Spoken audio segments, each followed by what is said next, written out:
छत्तीसगढ़ में पाषाणकालीन सभ्यता का प्रवेश द्वार किस स्थल को माना जाता है? ए. कबरा पहाड़, बी. सिंघनपुर की गुफा, सी. चितवा डोंगरी, डी. बोतलदा की गुफा। इसका जो सही उत्तर है वो है विकल्प बी, सिंघनपुर की गुफा। अच्छा, सिंघनपुर की गुफा। तो इसे प्रवेश द्वार क्यों माना जाता है? देखिए, क्योंकि यह राज्य की सबसे प्राचीन गुफा है, मतलब सबसे पुरानी, और इसी प्राचीनता के कारण ही इसे पाषाणकालीन सभ्यता का प्रवेश द्वार माना जाता है। समझ गया, मतलब सबसे पुरानी है इसलिए प्रवेश द्वार है। तो जो पहला विकल्प था ए, कबरा पहाड़, उसका क्या तथ्य है? जो कबरा पहाड़ है ना, वो सर्वाधिक रॉक पेंटिंग्स, मतलब सबसे ज्यादा शैल चित्रों के लिए प्रसिद्ध है। अच्छा, सबसे ज्यादा शैल चित्र वहां है। बिल्कुल। और वहाँ लाल रंग के छिपकली और घड़ियाल के चित्र मिले हैं। अच्छा, लेकिन ये प्रवेश द्वार नहीं है। ठीक है। और जो विकल्प सी है, चितवा डोंगरी, वहां से क्या मिला है? चितवा डोंगरी में नवपाषाणकालीन साक्ष्य मिले हैं, मतलब पाषाण काल के बाद का जो नवपाषाण काल है उसके। और वहाँ ड्रैगन के आकार के शैल चित्र मिले हैं। ड्रैगन के आकार के शैल चित्र, ये को काफी विशिष्ट तथ्य है। और आखिरी विकल्प डी, बोतलदा की गुफा के बारे में स्रोत क्या कहता है? बोतलदा की गुफा जो है वो रायगढ़ में स्थित है, और ये छत्तीसगढ़ की सबसे लंबी गुफा है। अच्छा, सबसे लंबी गुफा। हाँ।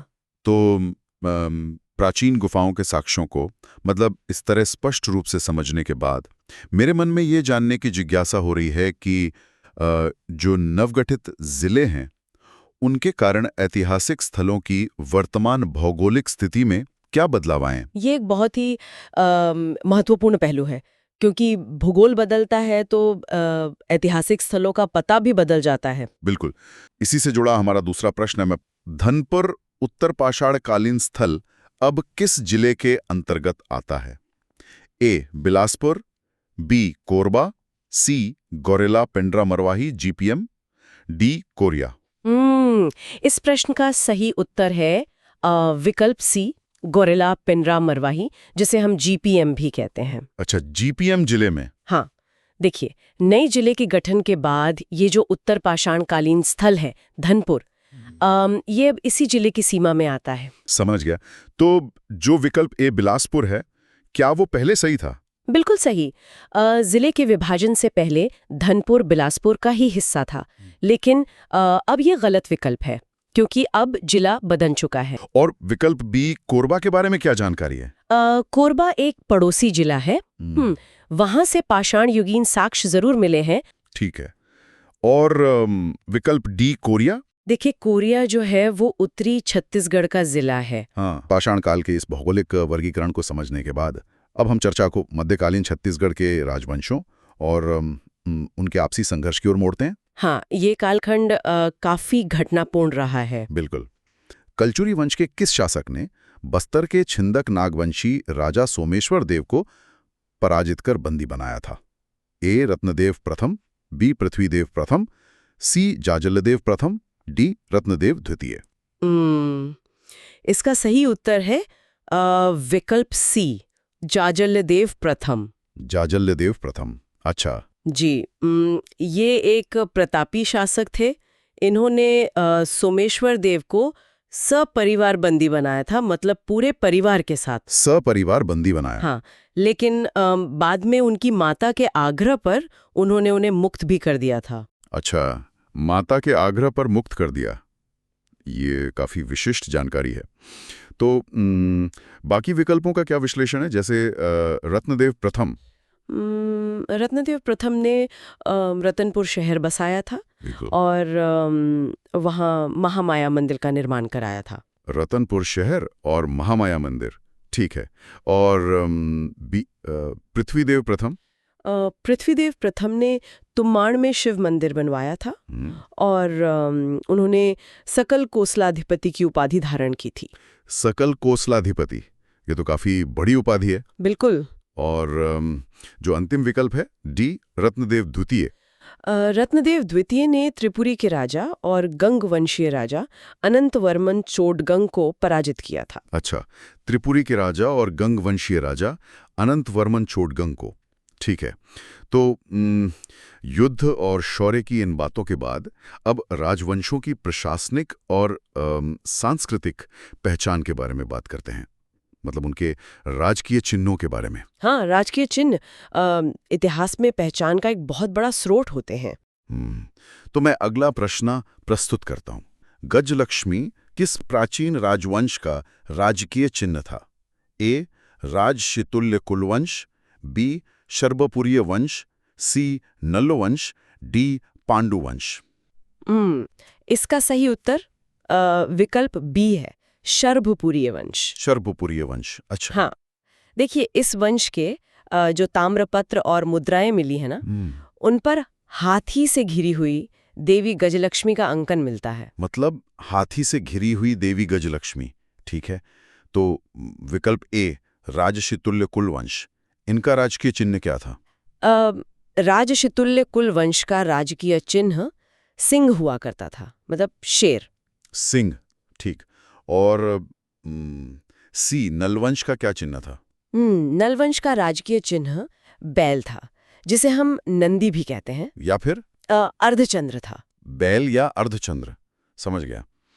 और जो अंतिम विकल्प है डी, पांडुवंश, उनके चिन्ह के बारे में। पांडुवंश के जो शासक थे ना, वे मुख्यतः वैष्णव धर्म को मानते थे। अच्छा, वैष्णव धर्म था। गरुड़िया नंदी, स्पष्ट है। तो शासन के इन चिन्हों को समझने के बाद राजस्व व्यवस्था, उसकी ओर बढ़ेंगे। जी, राजस्व व्यवस्था किसी भी साम्राज्य का आधार होती है। बिल्कुल। कलचुरी काल में जमाबंदी प्रणाली राजस्व व्यवस्था की शुरुआत किस शासक के समय हुई थी? ए. कल्याण साय, बी. रघुनाथ सिंह, सी. बहरेंद्र साय, डी. राज सिंह। इसका सही उत्तर है विकल्प ए, कल्याण साय। कल्याण साय, अच्छा। तो इन्होंने ये प्रणाली कैसे शुरू की? देखिए, इन्होंने मुगल सम्राट अकबर के दरबार में 8 वर्ष बिताए थे। अच्छा, 8 वर्ष अकबर के दरबार में? बिल्कुल। और वहां की तर्ज पर ही इन्होंने जमाबंदी प्रणाली लागू की थी, जिसे गढ़ व्यवस्था भी कहा जाता है। मतलब वहां से सीखकर इन्होंने ये व्यवस्था यहाँ लागू की। तो जो विकल्प बी है, रघुनाथ सिंह, उनके बारे में क्या ऐतिहासिक तथ्य हैं? रघुनाथ सिंह कलचुरी वंश के अंतिम स्वतंत्र शासक थे, जिन्होंने मराठा सेनापति भास्कर पंत के समक्ष आत्मसमर्पण किया था। अच्छा, अंतिम स्वतंत्र शासक और मराठा सेनापति भास्कर पंत के सामने आत्मसमर्पण। और विकल्प सी, बहरेंद्र साय। बाहेंद्र साय ने अपनी राजधानी रतनपुर से हटाकर कोसगई स्थानांतरित की थी, मतलब आज का कोरबा। रतनपुर से हटाकर कोसगई, ठीक है। और विकल्प डी, राज सिंह। राज सिंह ने राजपुर नामक नगर बसाया था, और इनके जो दरबारी कवि थे वे गोपाल मिश्र थे। दरबारी कवि गोपाल मिश्र, समझ गया। इन 5 प्रश्नों का विश्लेषण पूरा हुआ। अब इस अकादमिक चर्चा का निष्कर्ष निकालते हैं। क्या हम मिलकर आज के इन 5 महत्वपूर्ण तथ्यों का एक क्विक रिवीजन, मतलब बिंदुवार सारांश प्रस्तुत कर सकते हैं? बिल्कुल। चलिए एक साथ सारांश देखते हैं। पहला, पाषाण काल का प्रवेश द्वार सिंघनपुर गुफा है। दूसरा बिंदु है नवीन भौगोलिक स्थिति, धनपुर अब जीपीएम जिले में है। तीसरा, कलचुरी शौर्य, जाजल देव प्रथम ने सोमेश्वर देव को हराया था। बिल्कुल। और चौथा बिंदु है राजकीय चिन्ह, शरबपुरीय वंश का चिन्ह गजलक्ष्मी था। और 5वां बिंदु, राजस्व सुधार, कल्याण साय ने जमाबंदी प्रणाली लागू की थी। एकदम सटीक। तो श्रोताओं के लिए ये सोचने का एक गहरा विषय है कि किस प्रकार प्राचीन काल की प्रणालियां, जैसे अभी हमने कल्याण साई की जमाबंदी प्रणाली की बात की, वे आज की आधुनिक प्रशासनिक व्यवस्थाओं का आधार बनी। ये मतलब इस दिशा में और गहराई से सोचने के लिए प्रेरित करता है। बिल्कुल सही कहा। और इस स्रोत की अंतिम पंक्ति का उल्लेख करते हुए मैं इस एकेडमिक चर्चा का समापन करना चाहूंगी। उत्कृष्ट प्रयास, सफलता का रहस्य निरंतर अभ्यास में है।